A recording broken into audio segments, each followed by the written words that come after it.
Hey y'all, welcome back to Babeinlibrary. It's your girl Lisa, and today I'm doing the romance book tag.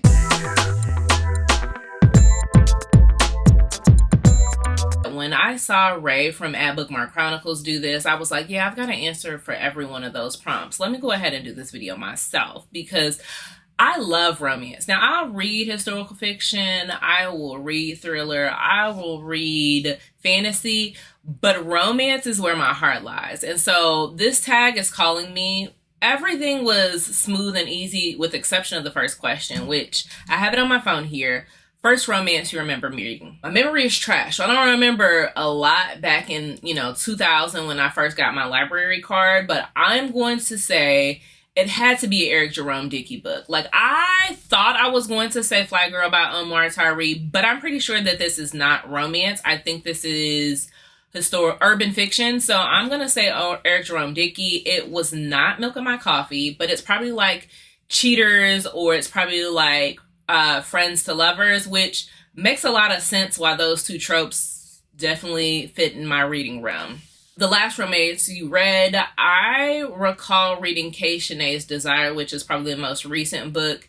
It is what really got me into my arranged marriage spiral that I'm currently in, which you all can thank this book for that reading vlog if it does ever see the light of day, because that is a Nanny and Mayor romance, and I had a great time. So that's the last romance I remember reading. This next question is a romance book that you would recommend to a newbie.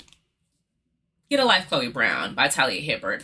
I'm pretty sure that there isn't a reader who has read this that did not like it. Whether or not you consider yourself a romance reader or not, this one spans across a lot of genres for people that will love it. It is a very diverse series. The Brown Sister has a little something for everyone. Also, isn't completely spicy, but not all the way closed door. It's probably like a cracked door, and this is probably the tamest that you will see in this particular series. It has a really good banter and the message and meaning behind it. So I think most newbies, if they're dipping their toe in the water, would do well with Talia Hibbert's Get a Life, Chloe Brown. What would I recommend someone who is true to the game, who considers themselves a romance reader and is ready for, a challenge?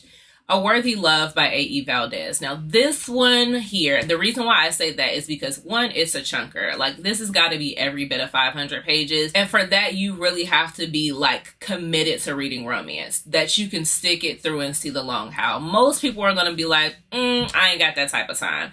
Well, I had time, and this was the first book that I read from her, which is ironic that this is the last in that particular series, but it's perfect because that let me know I was getting top tier quality from her. If I knew that this was an interconnected standalone and I could start here and still wanted to go back and read everybody else's story, that's how you know this is solid. Now, an underrated book that you wish more people would read. I read this one last month, and I'm going to be screaming it from the rooftops. That is Damien's Windsor by Ebony Ferris-Shue. This one has less than 100 reviews, and I am gobsmacked. I will say I've never seen anyone talk about this, and that's probably why it was recommended to me for my 12 for 12. I'm not going to shut up about it. This one here has tropes that I thought that I would not love, which would be insta-love, and it's done in such a it's less than, I want to say, 300 pages. But baby, when I tell you how you can find an insta-love book that really makes me think that they're going to go the distance, that, they are going to last a lifetime, and then sometime afterwards they can deal with all of the storms that are in their way and still come out on top and want the best for each other. That book right there started off, and I was like, ooh, it's giving erotica. Woo, when I tell you life kicked in after that and they were handling it with ease, Damien's Windsor for sure. Love it. Trust me, if you want to read something that you're none of the girlies are on, that's the one. Overrated romance you would wish people would stop talking about. Terms and Condition by Lauren Asher. Now, I love the Dreamland Billionaires. Particularly, I love the fine print, which is the first in the series. That was a top tier read for me. And I was like, ooh, The second book in the series has a black FMC. It is the oldest brother. It is a grump sunshine. Gimme, gimme, gimme. Maybe he was a grump all the way through, and I'm really looking at Declan Kane sideways, because a lot of the girlies are like, yeah, I love it. And I'm like, what do you love in particular? This man was an a-hole the entire way through, and then was like, oh, I'm gonna make this big grand gesture that you're going to, you know, fall over heads and knees for it, and that's gonna be enough. Baby, if you don't get out here in front of this big grand gesture, Sing to Me in the Rain, Jodeci, and confess that you'll never, ever, ever treat me wrong again, and make good on your word, baby, I don't want to hear it. I don't want to hear nothing from Declan Kane. So if y'all love it, that's y'all man. Y'all can have it, but I don't need it. An auto by author for me. Now, one thing that I do, I position myself in front of this shelf in particular because this right here, that's the woman I love. I have Restore Me here by J.L. Seekers, which is, again, the woman that is auto by author for me. Most recently, she released Reclaim Me. And before the tropes had ever come out, before I had ever read a single page, basically all we had was a title. And I said, I'm going to buy the special edition of it. And I am currently waiting for that special edition to come in the mail because I loved it.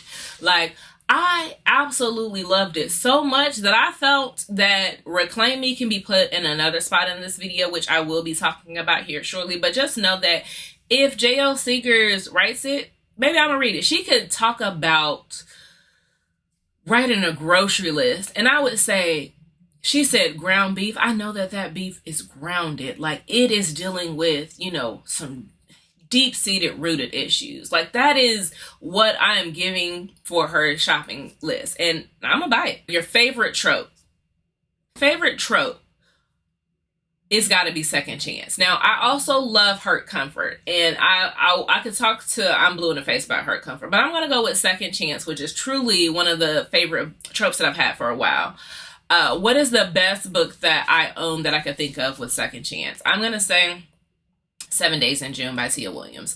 Like, this book, I read it in less than 24 hours. It had me so captivated that I then made my best friend read it, and she read it within 24 hours. Like, I will push Tia Williams onto anyone. And if it's not this book, baby, she got other books that I can give to you. But this one here is for my second chance romance girlies that are looking for something with a lot more emotional tug, that has some grit in terms of their romance. So second chance romance, definitely giving it to Tia for 7 Days in June. Can't go wrong. When we talk about going wrong, what is a book that has that trope that is not necessarily a favorite of mine?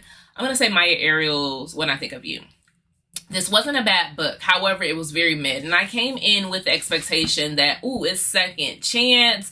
It's a forced proximity workplace romance. I'm going to love it. Those things sound very great to me. However, these two characters, I don't feel like anything warranted them having that second chance. That these two were meant to be, and that we wanted to see their love story. Baby, I really actually wanted to see his parents' love story more than I want to see his own. Because his parents, Minnie and Nathan, had something great. They had a love of lifetime. These two, yeah, we could have lived without it.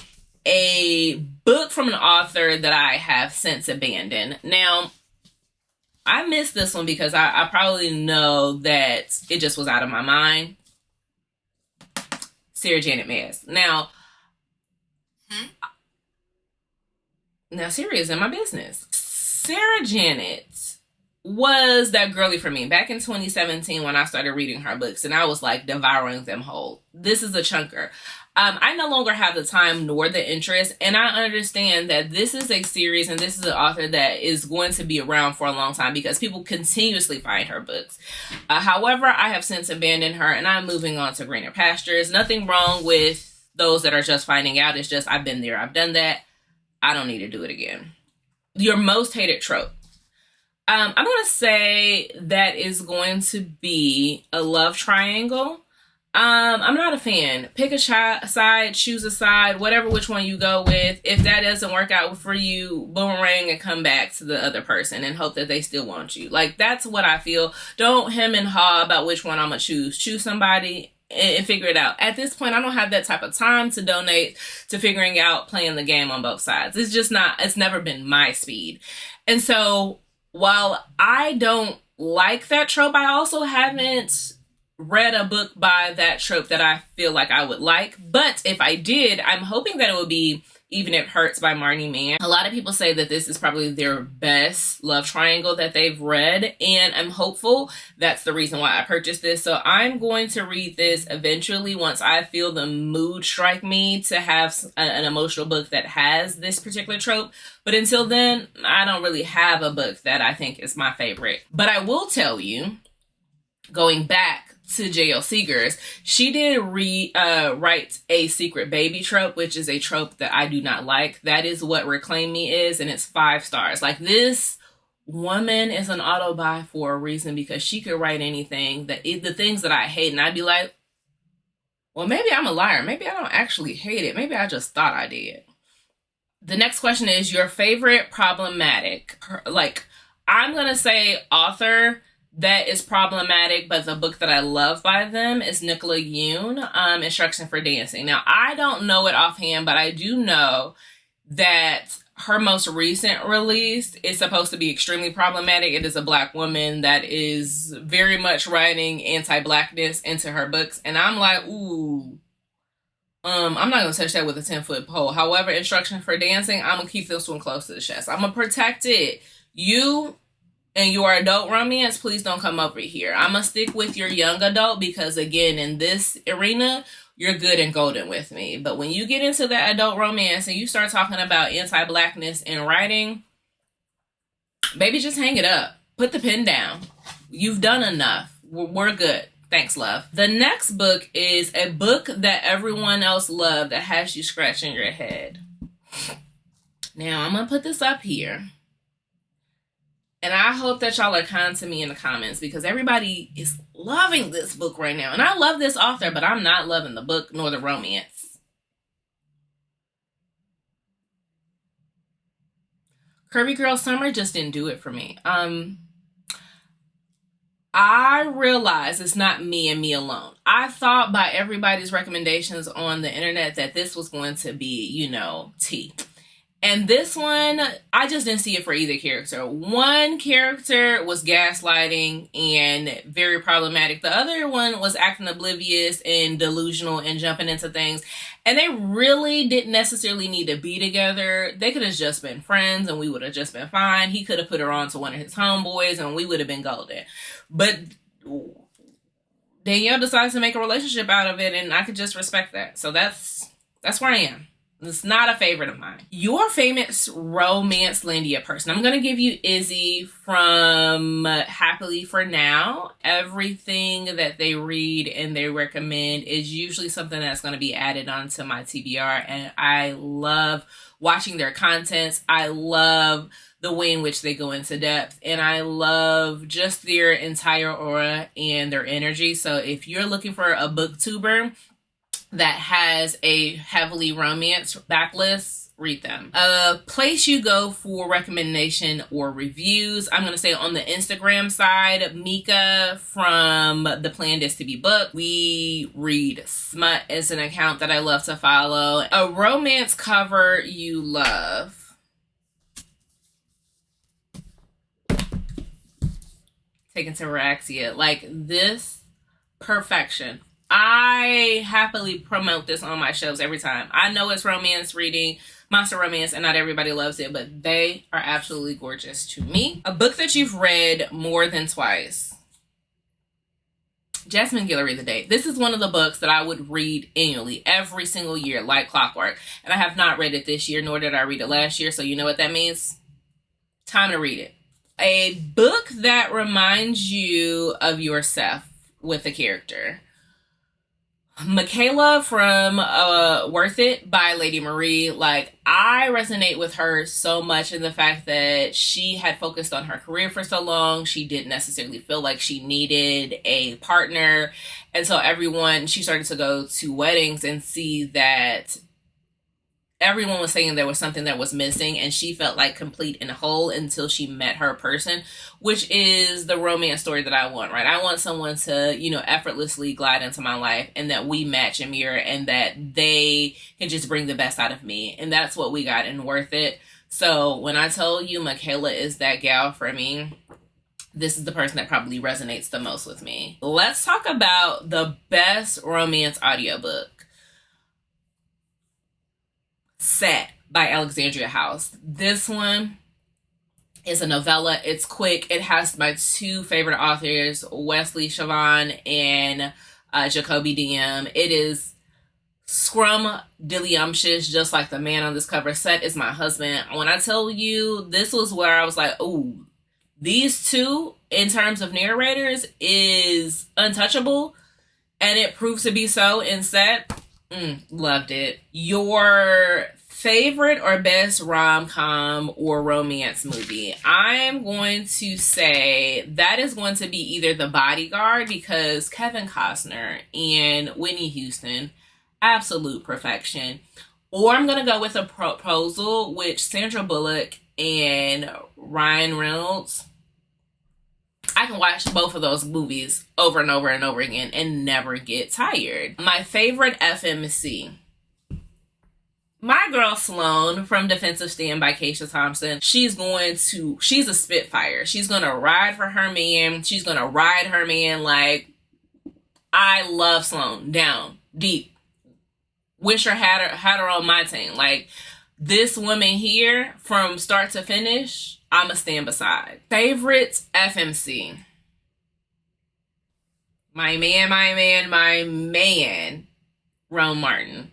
When it comes to book boyfriend, the epitome that he gives literally every single love language, and he has it in spades. The man provides and takes care of her and knows his role and was waiting to be called on, waiting for Janelle to say, hey, it's your time. Get in the game. Ron Martin, perfection. Natasha Bishop made it so that we all unequivocally, as we read this book, know that this man has to be shared, because there's no one woman that's going to keep him, because the man is just that damn good. Ron Martin, I'm telling you. Last but definitely not least is my favorite romance of all time, and I think this one should be no surprise to anyone, but if you're still wondering who that is and what that is, that's going to be Kennedy Ryan's Real. Canon and Neva for life.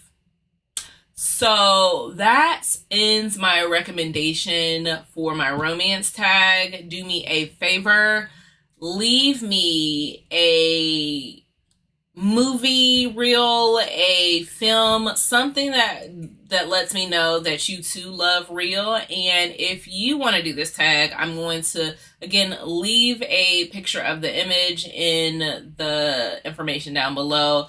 Tell me if you had to recommend a romance book to a fellow romance reader like myself, what would you recommend? And I'll talk to y'all later. Bye.